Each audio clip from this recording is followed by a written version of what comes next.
วัสดีค่ะก็เป็นลูกของหลวงพ่อโบสถ์น้อยนะคะแล้วก็ต้องบอกว่าเป็นลูกเลยนะคะเพราะว่าตอนที่คุณแม่ท้องไอซ์นะคะคุณแม่ได้ฝันว่า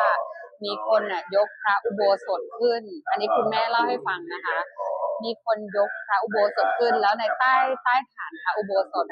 ก็คือเห็นเด็กวิ่งเล่นน่ารักยิ้มแย้มแจ่มใสเด็กน่ารักอะไรเงี้ยแต่ส่วนตัวก็คือเป็นเด็กตัวดำหัวหยิกอะไรเงี้ยค่ะแล้วร้องไห้คุณแม่ก็เลยสงสารก็เลยอุ้มอันเนี้ยมาพออุ้มมาปุ๊บหลังจากนั้นคุณแม่ก็ท้องเป็นไอก็เลยเกิดความเลื่อมใสศรัทธาแล้วก็